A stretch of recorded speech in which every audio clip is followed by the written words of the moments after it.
TitleMatchNetwork.com. I guess when the office decided to put you with Roddy Piper, were you for that or against that?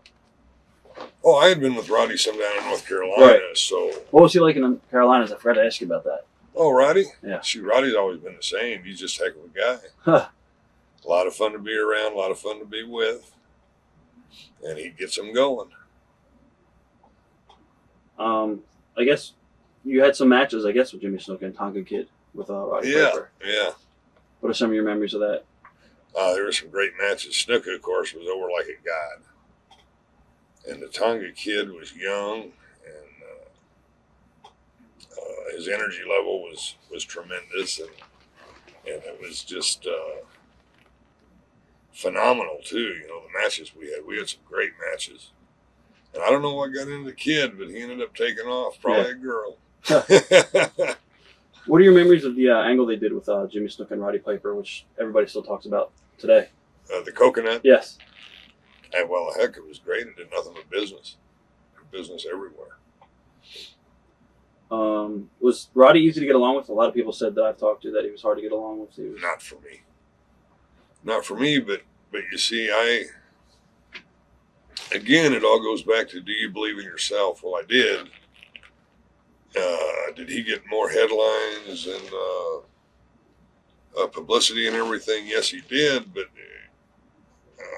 like I said, in 1983, I hurt my back. I was kind of happy to be there. Right. Roddy probably give me another 2 years, that I wouldn't have had. But from being the bodyguard and from not working like I couldn't work like I used to. But from not having to go out and try, it'd give me some more time in my career. I'd have probably been out in 85 instead of 87. When he did the Piper's Pits, did Vince give him a lot of the verbiage, or did he say, hey, basically, this is what I want you to do, and go out there? He did it on his own. Sometimes they discuss matters, but no, Roddy just always winged it. He, unless he closed doors somewhere and got behind him and practiced, he just winged it. Because I never... I was always surprised by what he'd come up with. Some of the best promos ever. Oh, yeah. Classic, God, yeah. I think he was the best. A lot of people say Rhodes, but I think it was probably Piper. Definitely. Is there any Piper's Pits that might stick out in your mind that you liked being a part of?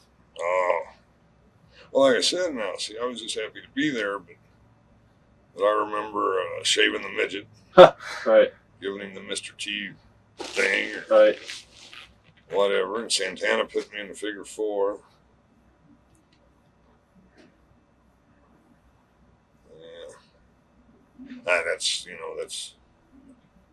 That's probably about the 2 things that stand out.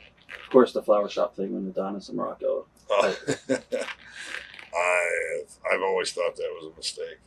I got questions about that anyway later on. So, whose decision was it to split you and Roddy away from each other? It must have been Vince's. Were you guys for it or against it? I think it was the wrong thing to do, but it wasn't my business. What was Roddy like? But I know I didn't last long after that. Right. But, yeah. What was Roddy like to work against? It was really hard for me, difficult for me, because I usually, the way I did things, I would get this feel for something, and that's what motivated me to do what I did. I never got a feeling with Roddy. It just wasn't there. I just never felt it.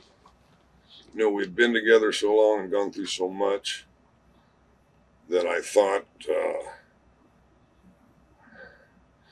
when Muraco and Adonis attacked Roddy that they should have beat the shit out of me and left me laying there.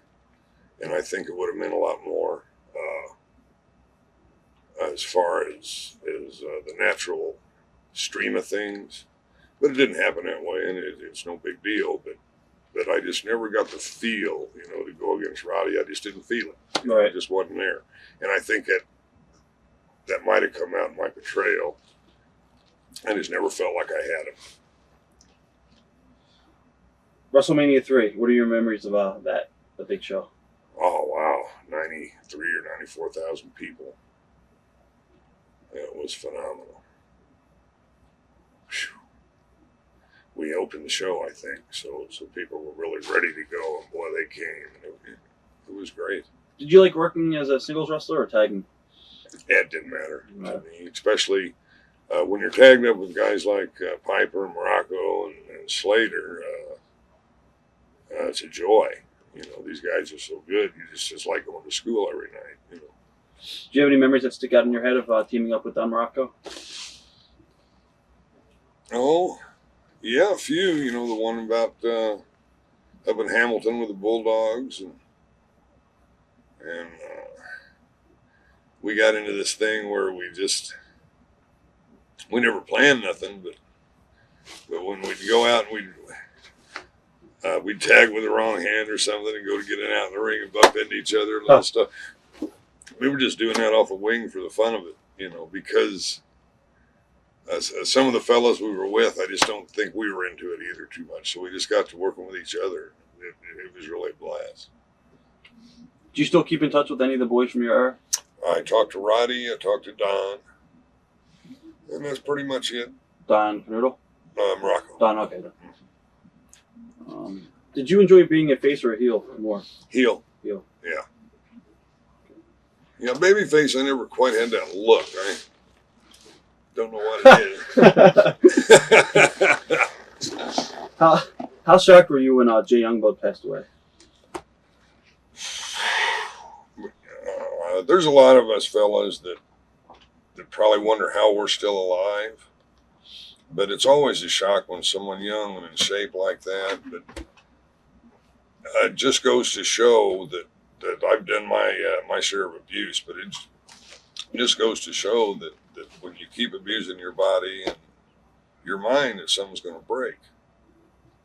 I guess at the time, what are your views on drugs and painkillers and all that stuff, steroids? Well, after 1983, I was real heavy into the painkillers, and then when that didn't work, I got to drinking with them, and I probably did that for 4 or 5 years just to keep going. But that guy's got to be nuts to do what we did. 4 or 5 guys have died because of that, but you know, if you just had to go back over it and start over again, no, I wouldn't touch nothing. I did the steroids for a while when I was teamed up with Muraco, but I had to or you couldn't see me. Right. Standing next to that big son of a gun. Do you think it's a necessity to make it in this business? No, not at all. I've told Randy, you know, stay away from it all, stay natural, and I think he's doing that. You never know, but right. But he's an awful good kid, and I believe that he's staying clear of all that stuff. Watch thousands of exclusive shoot interviews right now on TitleMatchNetwork.com.